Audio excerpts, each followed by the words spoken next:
श्री कृष्ण ने मनुष्य के बर्बाद होने के ये श्रीमद् भगवद गीता के अनुसार ये 3 होते हैं। गीता में भगवान श्री कृष्ण ने बर्बादी के इन 3 कारणों पर विशेष बल दिया है। भागवत गीता के बताए गए मनुष्य की बर्बादी के ये 3 कारण आज हर मनुष्य को जानना चाहिए। श्रीमद् भगवद गीता में भगवान श्री कृष्ण ने इंसान की बर्बादी के 3 ही कारण बताए थे। मनुष्य की बर्बादी के ये कारण आज भी की सटीक है। कहते हैं कि मनुष्य यदि अपनी बर्बादी के कारण को जान जाए तो वह अपने जीवन को सुखमय बना सकता है। गीता में भगवान श्री कृष्ण ने बर्बादी के इन 3 कारणों पर विशेष बल दिया है।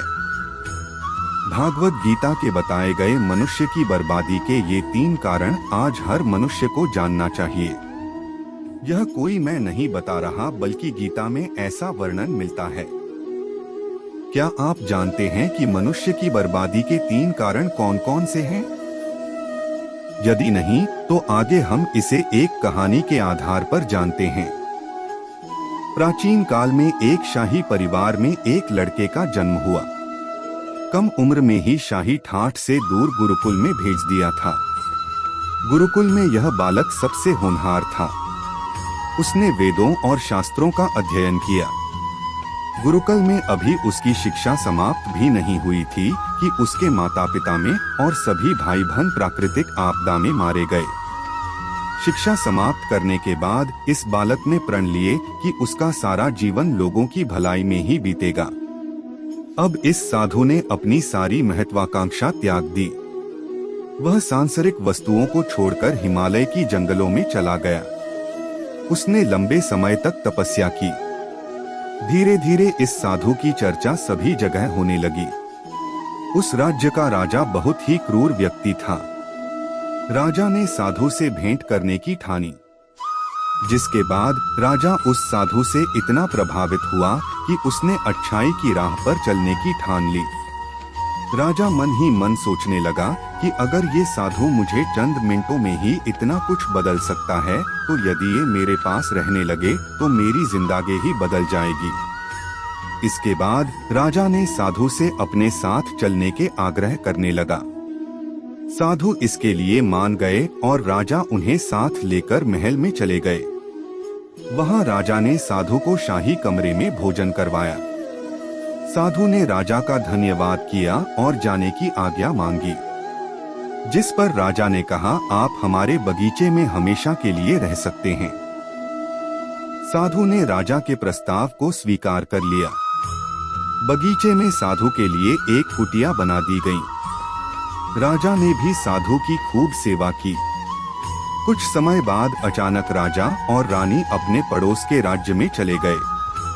साथ ही एक सेवादार को साधु की सेवा के लिए बोल गए, लेकिन सेवादार बीमार पड़ गया और अगले दिन से आया ही नहीं। ऐसे में साधु को कोई भोजन देने वाला भी नहीं था। कुछ दिनों के बाद जब राजा वापस आए तो साधु ने राजा को बहुत डांटा। राजा ने साधु से क्षमा मांगी और फिर सब कुछ ठीक हो गया। फिर कुछ दिन बाद राजा को राज्य से फिर कुछ दिनों के लिए बाहर जाना पड़ा। इस बार राजा ने रानी को आदेश दिया कि जब तक वह आते नहीं तब तक राजा को किसी प्रकार की दिक्कत नहीं होनी चाहिए। जिसके बाद रानी हर रोज भोजन पकाकर साधु को भेज देती। एक दिन रानी नहाने के लिए गई और साधु को भोजन देना भूल गई। जब भोजन नहीं आया तो साधु सोच में पड़ गया कि और वह खुद महल में जाकर देखा। साधु की नजर रानी पर पड़ी। उसने रानी के अद्भुत रूप को देखकर चकित हो गया। साधु रानी की सुंदरता को भुला न सका और उसने खाना पीना छोड़कर अपनी कुटिया में पड़ा रहा। राजा जब वापस लौटे तो उसे साधु के हाल का पता लगा। राजा ने जब साधु से ये सब पूछा तो उसने कहा कि मैं रानी की अद्भुत सुंदरता का कायल हो गया हूँ। इस पर राजा ने साधु से कहा कि आप मेरे महल में चलिए, मैं रानी आपको दे दूंगा। कुछ दिनों के बाद रानी ने उस साधु से कहा कि आप क्या थे और क्या हो गए। आज आप वासना के कारण मेरे गुलाम हो गए।